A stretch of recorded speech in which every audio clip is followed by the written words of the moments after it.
Okay. For the last time. Happy New Year, guys. Happy 2022. It's your favorite Galaxy Girl, Danny.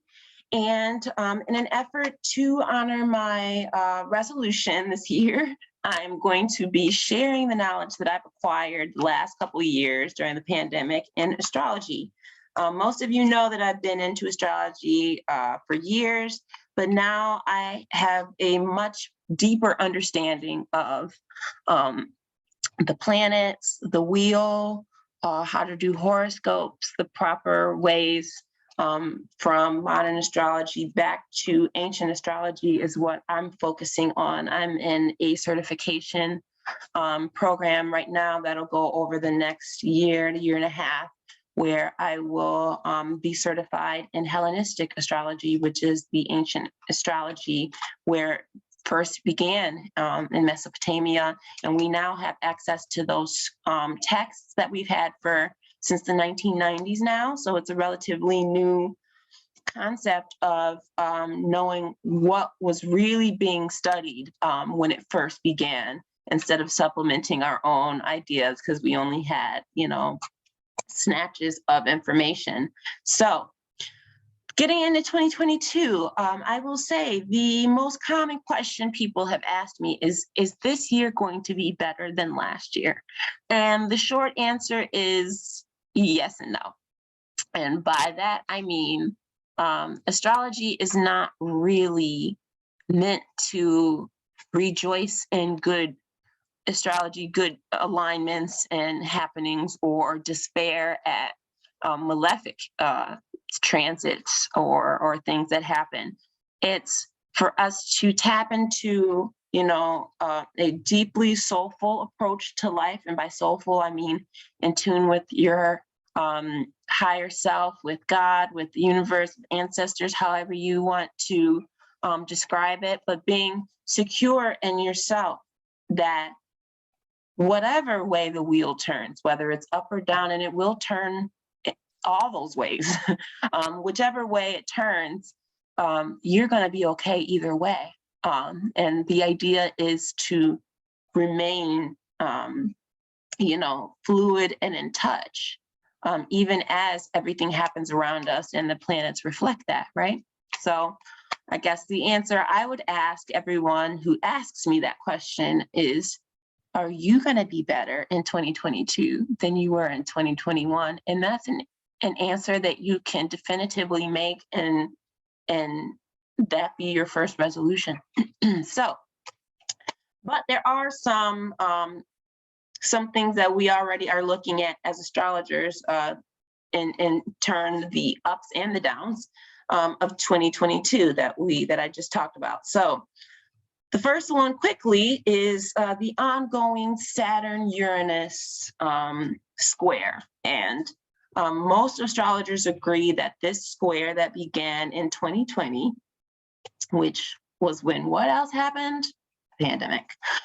So the square from Saturn to Uranus has been kind of pinpointed as that pandemic energy. It's what's caused, catastrophe, then it eases away. We find the vaccine, then more catastrophe, people won't get it. So what we've essentially been seeing is the Saturn-Uranus square happening over and over again, because the planets go retrograde, they square again, then they go forward and they square again. So it's been a lot of turmoil, and that's why we see the different waves of Delta, Omicron, etc. For example, this last Omicron, everything was seeming like it was going to be fine, right? Like it was almost over. Then we got Omicron and everything's back to shutdown. And we just had another square again this past December. So yeah, we're all very agreed that is kind of our pandemic transit. So the good news is there's one more. Bad news is there's one more, and it will be in the fall, and it will be accompanied by Mars in retrograde over Halloween, and that will be where the wheel turns down. And Another thing is this year, we are lucky enough to start out the year with a Venus retrograde. We will have a Mercury retrograde in another 2 weeks, along with the Venus retrograde. So, and that will be the first Mercury retrograde of 4. Typically, there are 3 each year. This year, in 2022, there will be 4 Mercury retrogrades. We're in a Venus retrograde, and then we will also have a Mars retrograde over Halloween in Gemini, which, oh my gosh. But we're not going to get ahead of ourselves. We're just talking about the overall things that we're looking at. So the wheel, we're looking at the fall to be like, okay, we need to turn in, you know, Nam Yoho, and really tap into the things that we've set up all the way from now till then to get us through those times. Now, with the wheel turning up and being benefic, the good news is, even though we've got 4 retrogrades, a Venus retrograde, Mars retrograde, and 1 more Saturn Uranus square, the good news is here that the best transit of the year is a better transit than we've had in many years. So the highs are going to be really high. And that's going to happen around May 12th through May. So what I'm mostly talking about is Jupiter. And Jupiter has been stuck in Saturn-ruled signs. It was going through Capricorn, which doesn't love. Then it was going through Aquarius last year, which it didn't love. And last month, everyone was rejoicing, happy, you know, very relieved, because Jupiter has finally moved out of those struggled houses where it struggles, because Jupiter is the planet of, you know, blessing, of, you know, joy, of expansion, of all those things that we really like to think about. And it's finally made its way home to one of its homes of Pisces, and it will meet up in April with Pisces, in Pisces with Neptune. So you got Neptune and Jupiter together. Then Venus is going to be, it's going to go direct at the end in February, and then finally make its way to Pisces with Jupiter and Neptune in April. And that will just be a moment because all 3 of those planets in Pisces will be a very, very fresh energy, very benefic, very intuitive, very, very happy time. Good way to start out the spring equinox, etc. So I think that's going to be the highlight. I guess the only downside to that is that the highlight of the year is April, May. So, but that's something to look forward to, certainly. And as far as the year of astrology, I think those are the 2 biggest things to look for, is really amazing April and May, and then around Halloween through November, even maybe starting in September, we'll have, you know, that tension.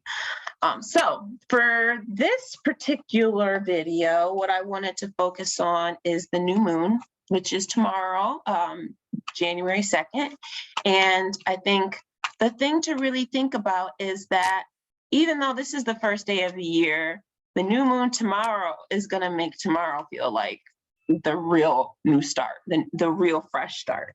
So I wanted to talk about the new moon and how the sun and moon together in Capricorn is going to affect us this week and throughout the year. And I wanted to also maybe draw a card for each sign to give us insight, and crack on from there. Now, the thing to remember right now when it comes to, even with this new moon, and I'm going to share my screen and start to show you guys the wheel now.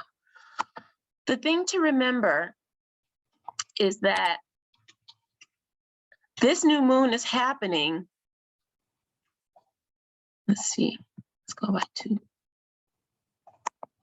two hours at a time. This new moon is happening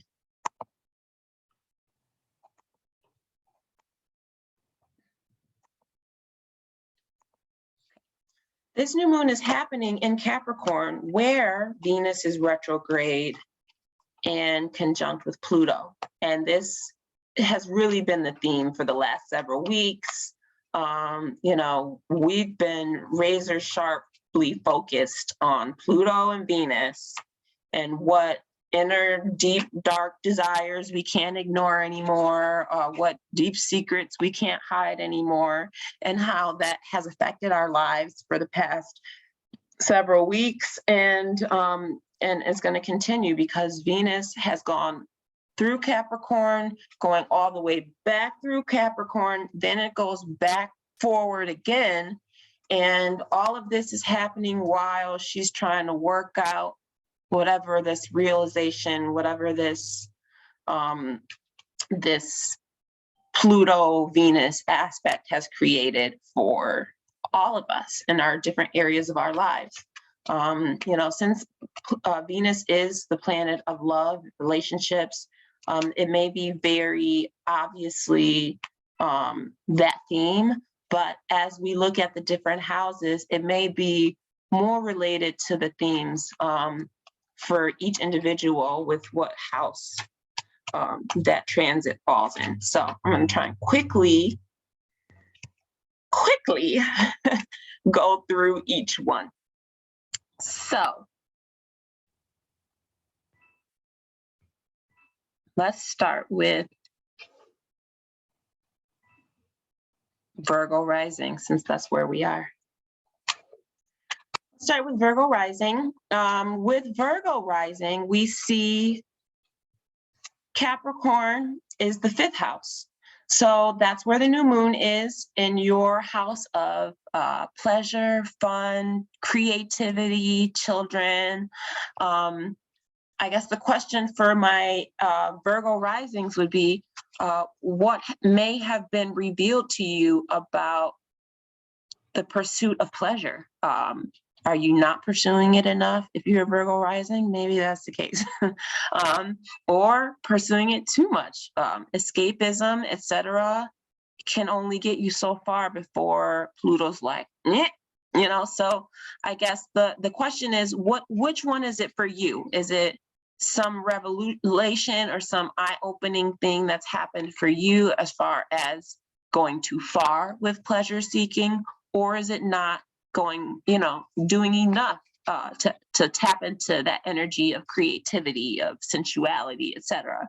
The point is, either way, you've got a fresh start happening here tomorrow on January 2nd, with the sun and moon being there. So whatever Pluto, and if you think of Pluto and Venus is trying to work with you or work it out, because it's Capricorn. So this is happening in Capricorn, where we're trying to work through things and put in the work to kind of, you know, once and for all address. If that's the case, if you've been getting fatigued or starting to get discouraged, because now we've got Venus is tired. She's going retrograde again, then she's going to go forward. But we're getting this new start, a new perspective, a new look at it. So that can always help when we're working hard at something we've been working at for a while. So for Virgo rising, I've got the 4 of Swords. And that's the sign of relaxation, of rest. Many people look at it as the meditation sign, which could be good, especially for Virgo energy. Could be a lot of nervous energy. You know, maybe if there was some rude awakening here in the 5th house of pleasure, you need to kind of take a minute and absorb it and think about it, meditate on it, let the answers come to you. But maybe not a time to take some drastic or dramatic action in the pursuit of pleasure. Okay, so that's what I think may be the message for my Virgo risings. Okay, let's keep cracking on. For Libra, we've got the 4th house of home, family, roots, ancestry. I think when it comes to what realizations you may be having, or what eye openers you may have had for the past several weeks, and what you're working through. That could be taking care of family, a realization about a family member, things like that, responsibilities to family, etc. Whatever you're working through, whatever thing that has happened that you've had to work with, you're going to get some fresh energy here with the sun and moon and this fresh start to the year in terms of your roots, your family life, your home, etc. And so for that, I have the Emperor. And if you're a Libra rising, I guess the question would be to ask yourself when it comes to, you know, the Emperor is so stoic. It's about rules and regulations. I mean, obviously we've got, you know, Venus and Pluto and Capricorn, which is hard work, working through things. You know, this isn't like a frivolous or fun per se house or endeavor. And these two planets together is not necessarily going to be a walk in the park. And you've got the Emperor here, so it may be kind of challenging for my Libra risings in terms of what you're working through, in terms of partnership, love, things like that, even when it comes to your family. But you've got a new start. And I guess the question is with the Emperor is your own personal power. You know, oftentimes when it comes to family, we start to take on other people's desires, wants, expectations as our own. But the Emperor says, what do you feel? What do you need? What are your secret desires here with Pluto and Venus? And that's something that you have to address always, even within the scope of family and what they expect and you know what generational things you're trying to work through, etc. So I think when it comes to the Libra risings, the message here with this new moon is to be your own boss, be your own dictator, and set down some boundaries. Boundaries in 2022. Okay, then we move on to Scorpio risings. And we've got, I'll put these back in because you never know when things are supposed to come back. Now, sometimes people pull cards and then leave them out when they keep going, but sometimes the same card wants to come out for more than one sign. So, okay, so for Scorpio rising, we've got Venus and Pluto happening in the third house of higher learning.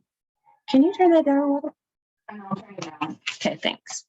The third house of, not higher learning, I'm sorry, that's the ninth house. The third house of the mind, of your everyday, I call it everyday people, siblings is what they used to call it. Whoever is like your sibling, people you talk to every day. Could be your coworkers, actually, your besties, people who are on your speed dial or in your favorites, or people you check in with every day. That's your third house. And also, you know, your everyday routines, the way your mind works. I think those are all things that when it comes to the third house are being revolutionized and addressed here with Venus and Pluto. So it's like, what big revelations have happened there with your everyday process, with the people you are closest to, and what new start could you benefit from in Capricorn here as those planets work their magic through your third house of the mind and your closest relationships. I've got the 5 of Swords here.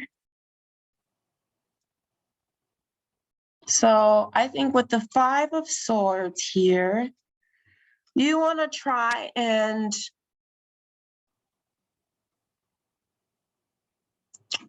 think about how to maintain harmony in your new year and this new moon, and what it means to walk away from things that are combative, energy that is kind kind of competitive even, you don't have to do that.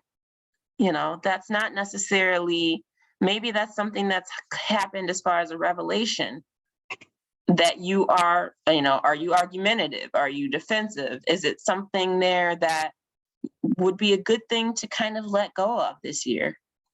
You know, sometimes things don't have to be, battles don't have to be fought, especially when it comes to the mind, especially when it comes to your closest people. Sometimes you do need to fight, and sometimes you don't. But I guess the question is, which one is it? If you ask yourself right now, your inner self will answer, right? Okay, so for who's next? Sag rising. We've got all of this energy with Venus and Pluto happening in the second house of worth. And one thing I will say about the second house of worth is that, you know, in modern astrology, people just look at the second house and think money. But worth is so much deeper than money. Money is a concept. It's a made up way of determining worth, yes. And it's very important in our society, in our world, yes. But when it comes to worth, it's deeper than that. And worth can be spiritual, it can be physical, etc. So when it comes to what's been revolutionized with your deepest desires, with things that are being revealed in your second house, it's really about worth. Does money actually make you feel worthy? Or is it something else? Are you focusing too much on one aspect of worth and another one not enough? The sun and moon here is going to help you process that information, especially as we've kind of gone over this and back over this, and whatever situation has been happening for you on a repetitive level, as far as your worth, it's a new start, it's a new energy to kind of address that again. And I've got the Queen of Swords here. And the Queen of Swords she's all about bringing truth. You see, she's holding that sword. She's got her arm up, bringing truth, even if they're hard, and kind of definitive truth as well. So I think whether the question is you need to kind of get busy with taking your worth seriously financially, or whether it's focusing too much, the Queen of Swords wants you to figure out which one that is. And Pluto is here to try and help you do that. But figure out which one that is, and set your mind, focus your mind on how to start to work on that worth. Maybe in the way that you know, in a way that you didn't think of before.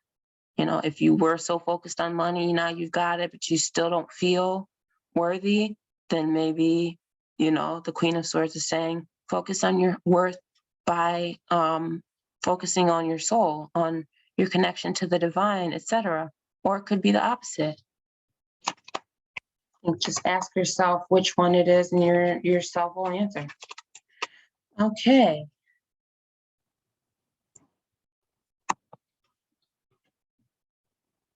Capricorn rising. Oh, my Capricorn risings. This has been probably a lot for y'all because it's been happening in your first house of self. And it's been a lot. I mean, even look at here, right here. And all of these are going right against your seventh house of partnerships. In Venus, it may have been a lot of drama. It may not be over, but there's new energy to help you through it. And that's the important part. And I guess the thing I'd want to say to my Capricorn risings is, whatever it is that you're working through right now, these planets aren't going to be here for that long. I mean, that's why we with the movement of the planets, the thing that we're certain of is motion, is that it goes back around, that things change. You got the good ups and the downs, you know, just like we were saying. So when it comes to all of these lessons and learnings in the first house, you know, for yourself, for your own personal revolution, it won't last forever.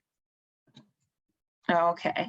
And it looks like when it comes to your fresh start with the sun and moon, what you're trying to do is start over from maybe something happened that was devastating, that was hurtful, that kind of knocked you down.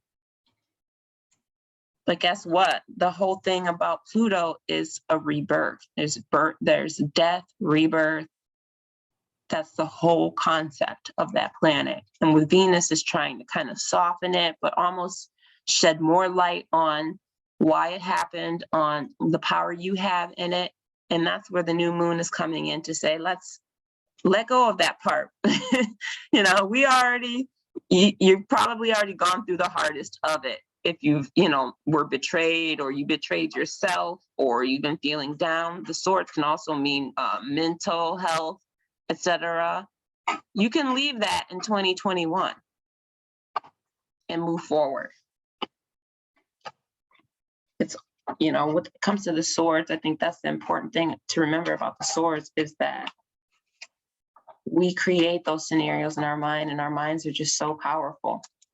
So, you know, take that in both directions and say, you know, I'm not going to stay down here. You know, the phoenix wouldn't be the phoenix if it just stayed down in the ashes, you know,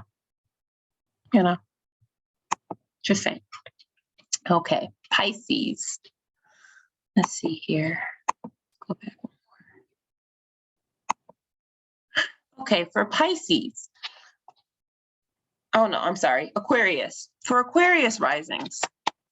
Now, this one is kind of tricky. Now, what we've learned in ancient astrology is that the 12th house is the house of secrets. It's still as elusive as ever and frustrating in that there's no very specific short answer to the 12th house. But what I've kind of learned in some of my studies is that the 12th house in ancient astrology represents what is holding the native back. And by native, I mean you, Aquarius rising. What's holding you back from elevation, from happiness, etc. And as we can see here, we've got 4 planets in your 12th house of what's holding you back. So, and with Pluto and then Venus, it should be pretty obvious by now what has been revealed, because, you know, Venus is met up with Pluto, you know, even Mercury, you know, has come into the mix to kind of open our eyes. So whatever is holding you back, if it's a person, if it's a thing, has been busted out the closet. It's been, you know, everything's been aired out. So it should be pretty obvious what it is. Now, the thing to remember is that with the new moon in Capricorn, with this new year, we have a new start on how to handle that new information, right? So I would say,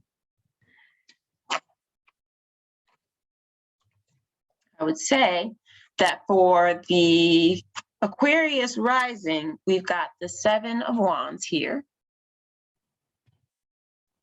And that is the card of triumph. You see how she's taken on those other swords? It's holding your ground, maintaining your position. It's very appropriate for this house.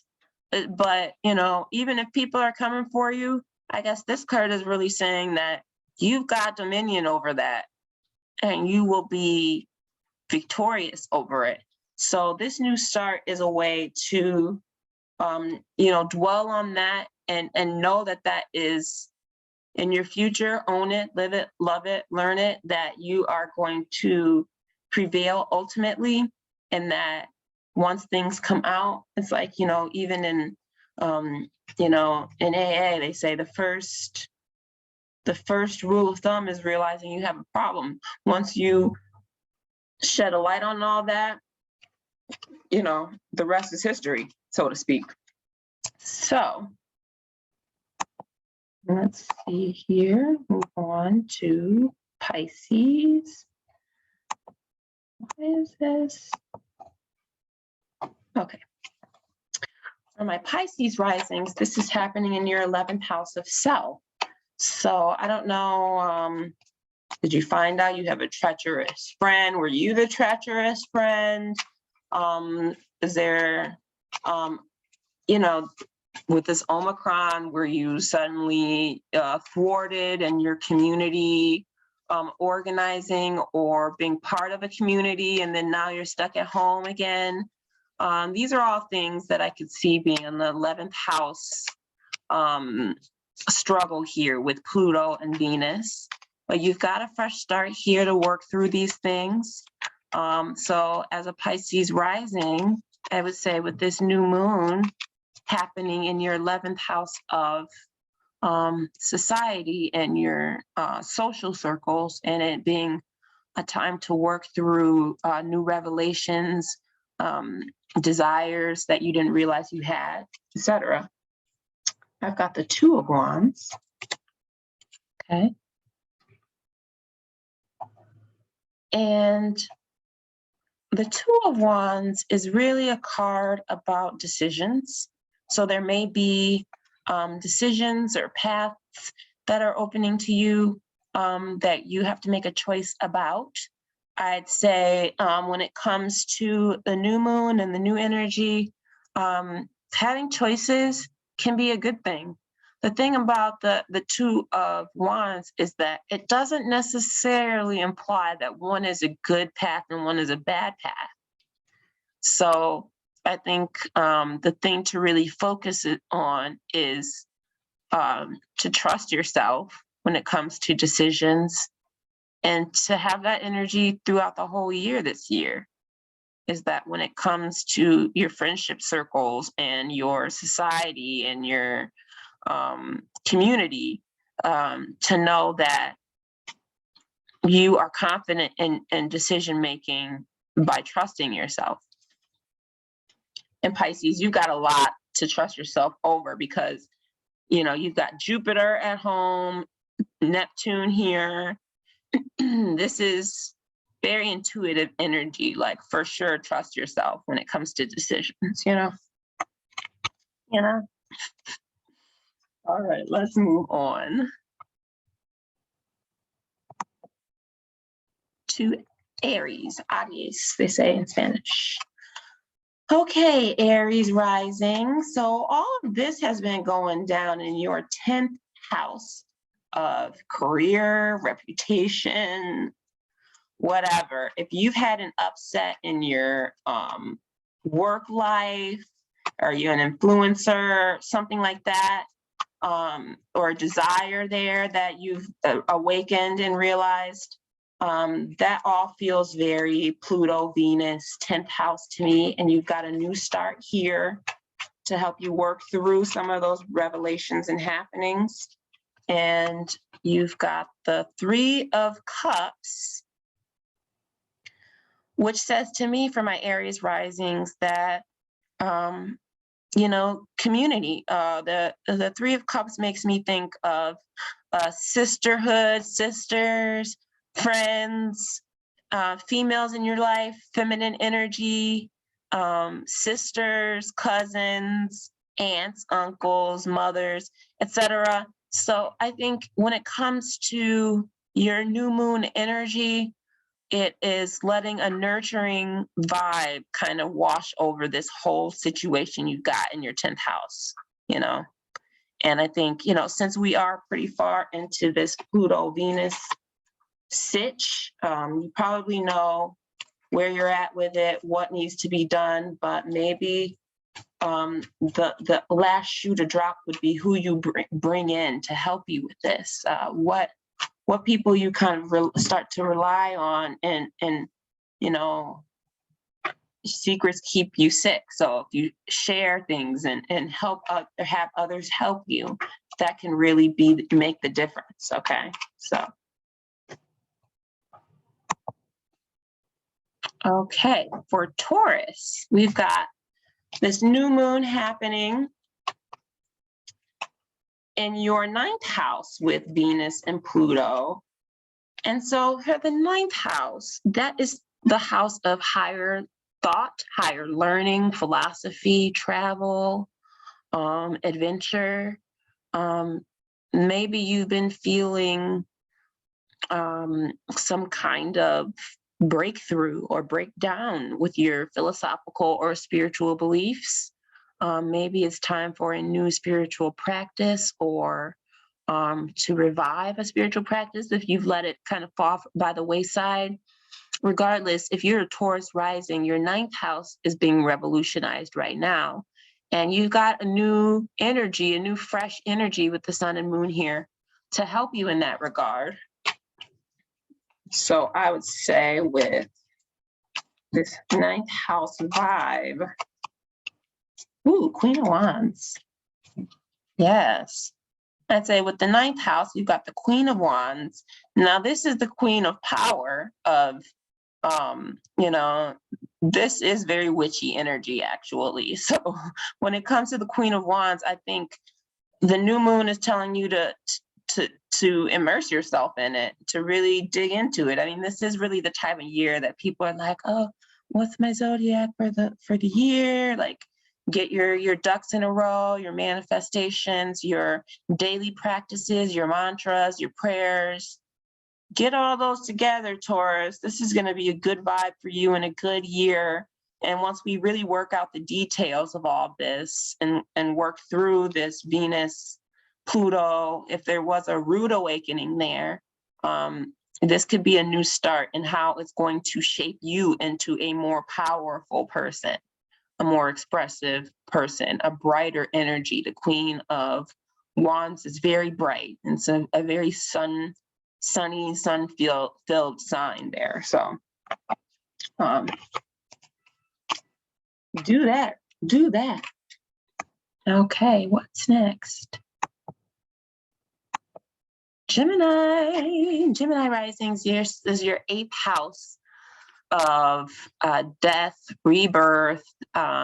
This is like, if you think Scorpio themes, you know, sex and money, these are the things that are being addressed in the 8th house for you. And I don't know what kind of rude awakenings you might have had in this area, other people's money as well, intimacy, people you've aligned with, you know, like what has happened there for you in this last couple of weeks, months, to kind of revolutionize this area of your life? Is it not to take money from people?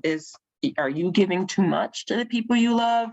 Are you attached intimately and financially with someone who's wrong for you?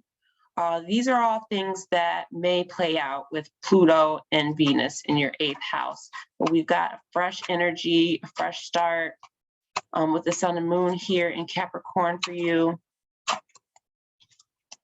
And you've got the star. So whatever has happened here, you know, I think on the extreme levels, it could mean someone that you love passing as well with Pluto. But whatever has happened, whatever truth has been revealed, there's always a calm after the storm and a new start and a fresh energy. And a lot of people think Capricorn is kind of a harsh energy, but it can be comforting in that it's like, okay, the worst has happened, so let's move on up. There's always something we can do to have our own power still. You know, you still have your own power even when things that are karmic or fated happen. We still have that. And so this is a reassurance. This is a healing energy to start the new year under. I love that for you, Gemini risings. So that's I like that. For the Cancer risings. Oh, poor Cancers. You guys have had, I would say this is along the same lines as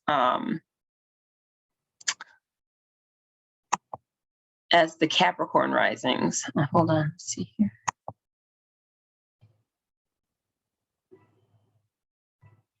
Let's see.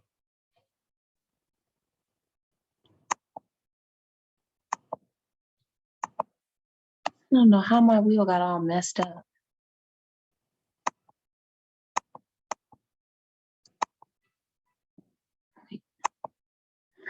Okay, so if we look at, I was going to say, okay, for Capricorn risings, this was happening all in the first house of self.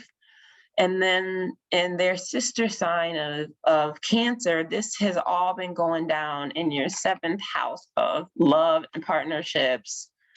Poor Cancer risings, this has been intense with this Pluto Venus. Could be rude awakenings here about your desires, about the partner you're with, secrets being revealed. It's a lot, but I think at this point, it's probably not any new surprises at this point. I mean, could be, you never know with these two, but we're really at the point where we're trying to work through whatever has been revealed. Dropping my cards. And now having this fresh energy to do so, to work through it and have a renewed sense of perspective and energy. So I think when it comes to that, having that new energy is really important. And we've got the Fool as your card. And I like that for the Cancer risings because everything's about perspective. So whatever happened here with this Pluto Venus in your 7th house, whatever devastation or breakup or whatever, it's a new start. We got a new moon in the 7th house of partnerships. If you're ending a partnership and this is a new start, yes. If you're working through partnership problems, new start, yes. New perspective, leaving old things in the past and stepping forward into the light and having that kind of childlike awe, relearning each other, relearning yourself in partnerships, you know. So good luck, you poor Cancer risings. You guys have had a busy year. Okay, so Leo risings. Now this is very interesting placement. We've been going through it. I'm a Leo rising, and it won't be as literal for everyone. The 6th house is the house of, when modern astrology, daily work, health, social work, giving back. In ancient astrology, the 6th house is rather malefic. It's about kind of negative things happening to you, tragedies, hardships, etc. Not the best energy. And with Venus and Pluto, it can be, a revelation of what's been going wrong in your, health routines, etc. I'd say, for me, it was very literal, very dramatic. Last year, I found out I had multiple sclerosis. We've got, but it was very eye-opening. See Pluto shedding light on something, and it was, something that they were able to at least diagnose very quickly and get me started on treatment. So that's the thing. When it comes to things being revealed, even if it's tough, there's often other things that help with the below landing, that help you with, okay, how do we work on this? And that's where Venus and Pluto together kind of work on that cohesion. Okay, Venus is here and being like, okay, what can we do to have personal power over things that are faded or that we don't love, that are hard to accept or to hear. And the new moon is helping with a fresh start with those revelations in mind. For me, it was, changing diet, with a neurological condition, you think the brain, yes. But, when people say trust your gut, there's a reason for that, because they're starting to call the stomach or the gut the second brain. And there's a reason for that, because a lot of neurological things, especially nowadays, the autoimmune kind of epidemic happening, it's really about your gut and what you eat and what you take in. I'm not trying to be, preach nutrition or be a nutritionist or any of that, but I'll say for me, with the 6th house happenings with Pluto and Venus, changing my relationship to food, to, healthy foods versus processed has been really important. And the new moon really kind of helps that energy. Got the 3 of Swords here as the card for Leo risings. I said, okay, yeah, that makes sense, because honestly, these realizations aren't always happy. I mean, it's not easy. It's not nice. It's not a rejoicing kind of energy to realize that, you can't have a burger and fries. And, I probably had my very last piece of pepperoni pizza forever, those kinds of things can be heartbreaking for sure.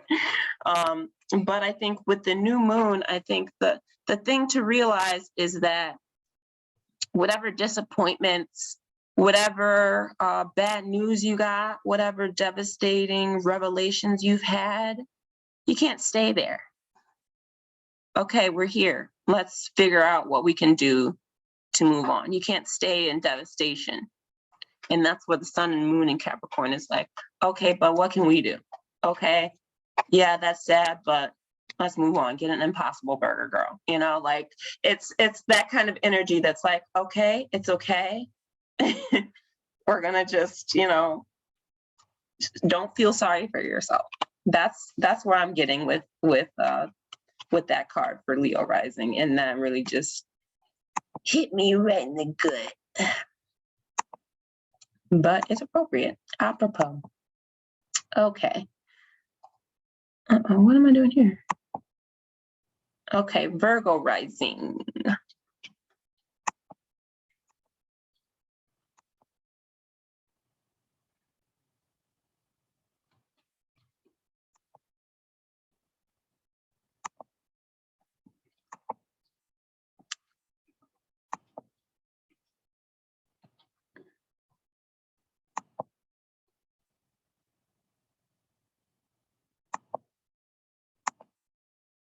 I already did Virgo rising, didn't I?